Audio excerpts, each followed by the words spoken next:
आप सभी का इस क्लास में स्वागत है। इस क्लास में रेलवे ग्रुप डी एग्जाम के लिए रोज की तरह मैथ की कुछ बहुत ही महत्वपूर्ण और शानदार क्वेश्चन को सॉल्व किया जाएगा, वो भी आपके एकदम एग्जाम के पैटर्न और लेवल के अनुसार। तो रिक्वेस्ट बस आपसे यही है, केवल आप लास्ट तक क्लास में बने रहिएगा, क्योंकि ये छोटी छोटी जो क्लास है ये आपके एग्जाम तक चलेगी और आपके एग्जाम के लिए बहुत ही महत्वपूर्ण साबित होगी।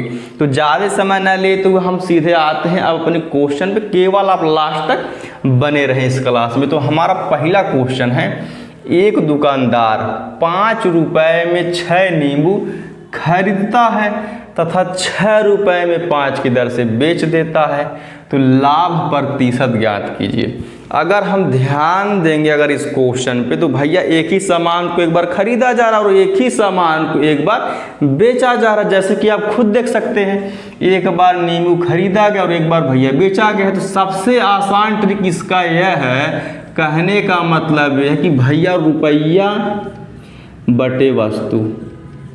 अब इधर भी वही रहेगा, काहे कि जब एक ही सामान एक बार खरीद रहे हैं और एक ही सामान जब एक बार बेच रहे हैं, तो कहने का मतलब ये है कि दोनों तरफ का टर्म सेम रहेगा। लेकिन अब अलग क्या रहेगा, अलग ही रहेगा, क्योंकि इधर भैया लिखेंगे क्रय मूल्य वाला प्राइस और इधर लिखेंगे विक्रय मूल्य वाला प्राइस।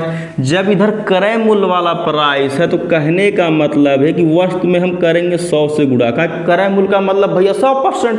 लेकिन जब इधर विक्रय मूल्य वाला प्राइस है तो वस्तु में हम करेंगे x% से गुणा। अब इसी x% का हमको मान ज्ञात करना। अब x% का मान भैया लाभ भी हो सकता है, हानि भी हो सकता है, लेकिन इस क्वेश्चन में हमको लाभ ही ज्ञात करना है। क्यों? क्योंकि यहाँ पे खुद लिख दिया है भैया क्वेश्चन में कि लाभ प्रतिशत ज्ञात कीजिए। अब हम वैल्यू पुट कर लेते हैं, रुपया बटे वस्तु अर्थात 5 रुपया, लेकिन क्रय मूल्य वाला प्राइस हम इधर लिखेंगे 5 बटे वस्तु यानी कि 6 गुणे 100 बराबर। अब इधर विक्रय मूल्य वाला प्राइस यानी कि रुपया देख सकते हैं 6 बटे वस्तु अर्थात भैया 5 गुणे x%।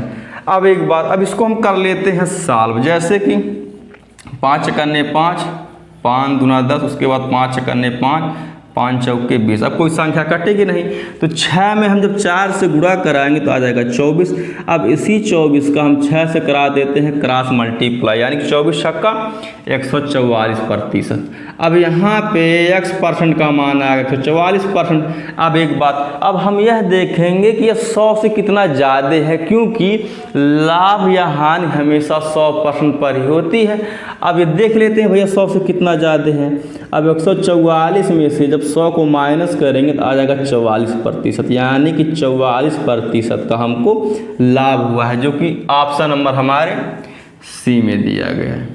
एकदम केवल लास्ट तक रुके रहे और बस आप यही जाने कि एकदम आपके एग्जाम के पैटर्न के अनुसार, या हम यह भी कह सकते हैं जिस प्रकार का क्वेश्चन प्रीवियस ईयर एग्जाम में पूछा गया था, सेम वही लेवल और सेम वही पैटर्न इस क्लास में एकदम आपके एग्जाम तक कंटिन्यू चलेगा। अब हम आ जाते हैं अपने नेक्स्ट क्वेश्चन पे। तो जो हमारा नेक्स्ट क्वेश्चन दिया गया है, 16 पे पावर 0.16 गुणे 2 पे पावर 0.36 किसके बराबर है। अब एक बात, इस चैप्टर का नाम भैया है एक्सपोनेंट एंड पावर। अब इसको बोलते हैं बेस या आधार और इसको बोलते हैं भैया पावर। अब एक बात, पहले हम एक बार क्वेश्चन को लिख लेते हैं। हमारा क्वेश्चन भैया यही है कि 16 पे पावर 0.16 मल्टीप्लाई बाई 2 पे पावर 0.36। अब इसका नियम यह होता है, अगर हम बेस या आधार को अगर हम किसी छोटी से छोटी संख्या में अगर हम ब्रेक कर सकते हैं तो उसको हम ब्रेक करेंगे या उसको हम लिखेंगे। जैसे कि यहाँ पे सबसे छोटा भैया पावर 2 है, 16 को भी हम 2 के पावर में तोड़ लेते हैं। अब एक बात, अब 16 को हम लिख सकते हैं 2 पे पावर 4। अब इस पे पावर 0.16 तो भैया लिख देते हैं 0.16 गुणे 2 पे पावर 0.36। अब एक बात, अब एक नियम होता है, जैसे कि अगर जब पावर पे पावर होता है तो भैया इसका आपस में हो जाता है मल्टीप्लाई। जैसे कि अब यहाँ पे पावर है तो हम इसको लिख लेते हैं 16 चौके 64।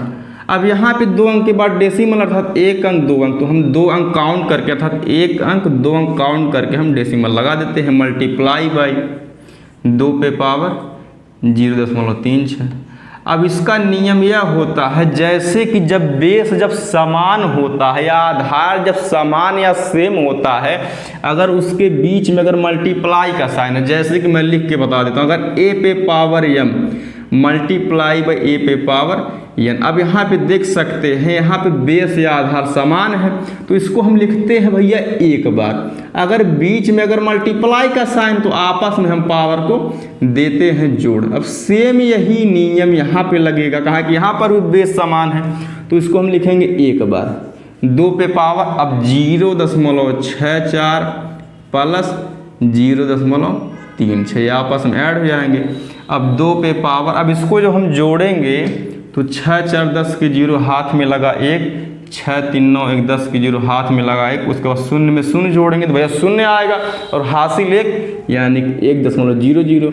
अब 2 पे पावर 1 का मतलब भैया 2 ही होता है, यानी कि हमारा आंसर हो जाएगा ए वाला ही, देख सकते हैं आप। अब हम आ जाते हैं अपने नेक्स्ट क्वेश्चन पे। तो जो हमारा नेक्स्ट क्वेश्चन दिया गया है, किसी कक्षा में छात्रों की संख्या 55 है, लड़कों और लड़कियों की संख्या के बीच 5:6 का अनुपात है, तो लड़कियों की संख्या ज्ञात कीजिए।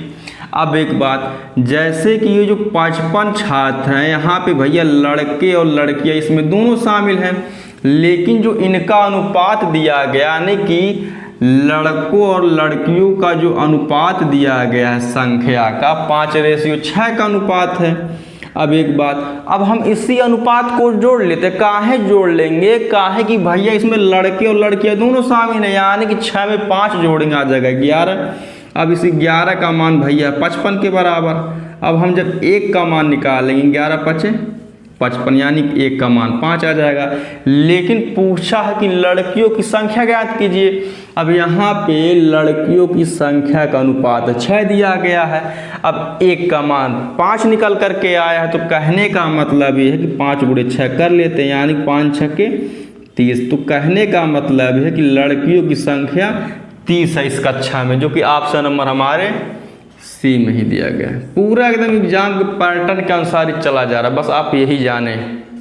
अब हम आ जाते हैं अपने नेक्स्ट क्वेश्चन पे। तो हमारा जो नेक्स्ट क्वेश्चन दिया गया है, एक धावक 200 मीटर की दौड़ 24 सेकंड में पूरी करता है, तो उसकी चाल किलोमीटर प्रति घंटा में है। अब एक बात, अब यहाँ पे चाल का फार्मूला होता है दूरी बटे समय, तो भैया हम लिख लेते हैं पहले। तो चाल बराबर हो जाएगा दूरी बटे समय। लेकिन अब एक बात, जैसे यहाँ पे डिस्टेंस या जो दूरी दी गई है 200 मीटर, यानी कि धावक जो है वह 200 मीटर दौड़ता है, और जो समय दिया गया भैया 24 सेकंड अर्थात बटे 24। लेकिन इसमें यह बोला है कि उसकी जो चाल या जो उसकी स्पीड ज्ञात करनी है किलोमीटर प्रति घंटा में। तो किलोमीटर प्रति घंटा में ज्ञात करने के लिए भैया हम 18/5 से करेंगे गुणा, तो 18/5 से हम गुणा कर देते हैं। अब कर लेते हैं इसको साल, अर्थात 5 करने 5, 5 चौके 20, उसके बाद भैया एक भेली, अब 6 चौके 24, 6 त्रिके 18, 4 करने 4, 4 दहिया में 40। अब कोई संख्या कटेगी नहीं, तो भैया 10 का हम 3 से जब गुणा कराएंगे तो आ जाएगा 30 किलोमीटर प्रति घंटा, यानी कि जो धावक की जो चाल है 30 किलोमीटर प्रति घंटा है, जो कि ऑप्शन नंबर हमारे डी में दिया गया है। अब हम आ जाते हैं अपने नेक्स्ट क्वेश्चन पे। तो हमारा जो नेक्स्ट क्वेश्चन दिया गया है 1/0.04 का मान है। अब हमारा क्वेश्चन यही बोल रहा है कि भैया 1/0.04 का मान है। अब एक बात, सबसे आसान तरीका इसका यह है कि पहले हम डेसिमल को देते हैं भैया हटा। अब हटेगा कैसी, जैसे कि अब यहाँ पे 1 अंक 2 अंक, यानी कि 2 अंक के बाद डेसिमल है, तो इसके ठीक अपोजिट साइड में या इसके भैया अंश या न्यूमरेटर में हम 2 बढ़ा देते हैं 0, अर्थात अब ये हो गया 100/4। अब इसको जब सॉल्व करेंगे तो 4 से 100 कट जाएगा 25 बार में, यानी कि हमारा आंसर हो जाएगा 25, जो कि ऑप्शन नंबर हमारे डी में दिया गया है। इस क्लास का लास्ट क्वेश्चन है। आपसे एक रिक्वेस्ट है कि रोज की तरह कम से कम क्लास को लाइक शेयर सब्सक्राइब कर दीजिए, जिससे हमको ही मोटिवेशन मिलता रहे। बाकी यह जो क्लास है आपके एग्जाम तक, यानी कि जब तक आपका एग्जाम हो नहीं जाता, जैसे आपको ही पता है कि 17 नवंबर से आपका एग्जाम होगा और दिसंबर के एंड तक चलेगा। बाकी क्लास कैसे लगी, धन्यवाद।